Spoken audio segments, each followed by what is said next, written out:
Previously on Historical Geocaching, I'm visiting the Huron Lightship in Port Huron, Michigan.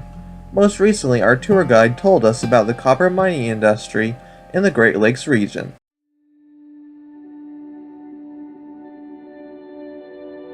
Okay, well here we are on deck, and this is pretty much the way the deck was. It was always a steel decked ship, never had a wooden deck on it, although it was back in 1920. It used to have a canopy in the back here, like we have a canopy on the front, but I think some of the apparatus for putting the canopy up were lost or something, because we never actually got the canopy from back here. But I wish we had, because when it gets hot out in summer, which is not going to be too bad today, but in the next few days it's going to be really tough. It'd be nice to have this. But when they were out on Lake Huron, they had a canopy front and back so they could get out of the sun, because the sun would be relentless out there. There are no trees to get under, you know. So, up on the light mast, you can see there are two lights. They have the fourth order Fresnel lens, 375 millimeter on each one.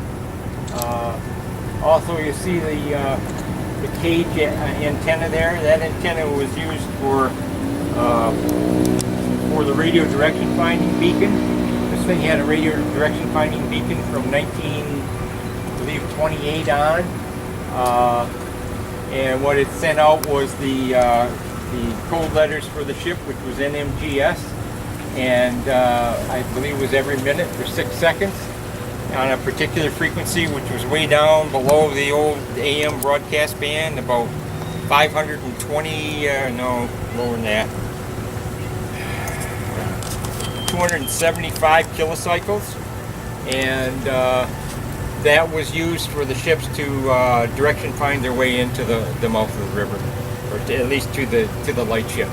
In 1938, they synchronized the foghorn with the beacon so that they would both trigger it identical at the same time, so that for direction finding purposes. So when they received the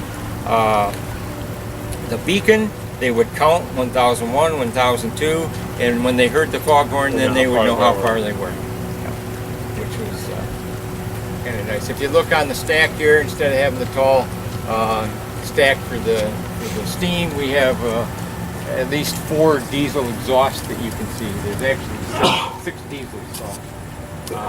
Kind of looks like you're following a semi down the road with the diesel exhaust. But that's what we were reduced to. No more steam. So, okay. Notice all the things painted red here. They have to do with firefighting.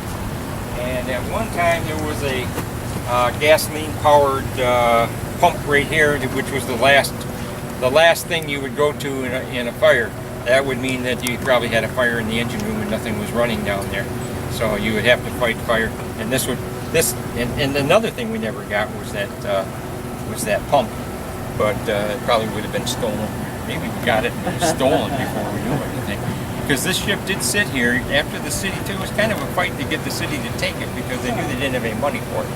And then they spent the money to get it in here, but nothing was done to make a museum out of it. It just sat here kind of as a monument or something, but kids were all over it, you know, diving in the river and all of that stuff. So there was a time when some people just decided they'd had enough, and they came on board the ship and started fixing it up and took their efforts to the city. And then they got the Naval Reserve here in town to volunteer people, and then it took off from there. So then it became a real museum. They tore it apart and rebuilt almost everything. Okay, let's move forward. These are the foghorns. These particular foghorns date back to about I think it's 58, 59, something like that. At least that's when they list them. When you do research on these ships, you can't find a real, you know, complete history anywhere. You have to look around here and there, and I'm sure there's a lot of information we've never found, but that's because we don't know where to look for it. You know, so there's probably some interesting facts around that we haven't come to. This is the pilot house. It consists of this first section up to the door there. This is all radio room. because back in the old days, radios were pretty big. And so the radios take up a lot of room in there. And then forward to that is the bridge. And above the bridge is the flying bridge. So we have a wheel in the bridge, and we also have a wheel on the flying bridge. And the reason for the flying bridge is when you're docking or coming out of port, you just need more visibility. And you've probably seen ships before where the captain's walking out here and taking a look to see how close he is to the dock or that side, and yelling instructions and things like that. But that's basically what they use the flying bridge for. But the bridge is where they stood watch. This was a 24-hour-a-day watch station, so 4 hours on, 8 hours off. Your duties here consisted of, number one, lookout. They don't want to end up like the Nantucket did, somebody running you over. So you had the constant lookout here. Also doing a inspection on a half-hour basis, every half hour on the radio beacon. That was the number one. They were more concerned with the radio beacon than they were with the light. The radio beacon was what got guys, in and out of Lake Huron, and the radio beacon would get you in the right direction. So the radio beacon had two radios. There was the main radio and a backup radio, and like I say, it transmitted every minute for 6 seconds.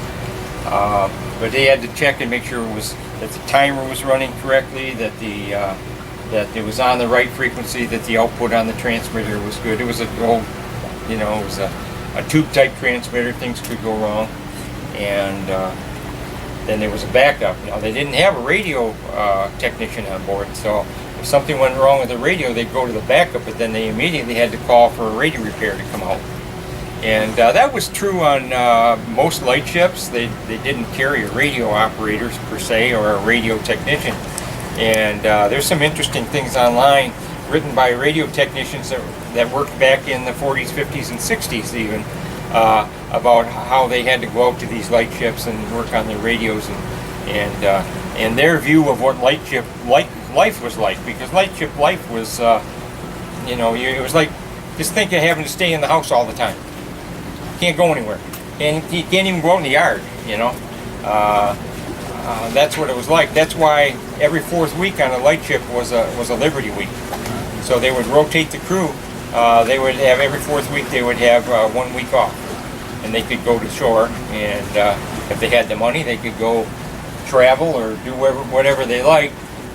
If they just wanted to get off the ship, they could go to the Coast Guard station here and grab a bunk there, and at least be in town.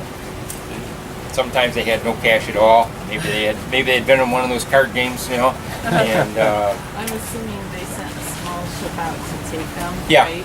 Yep. Well, no, they didn't. They had a runabout here that they would jump in and go.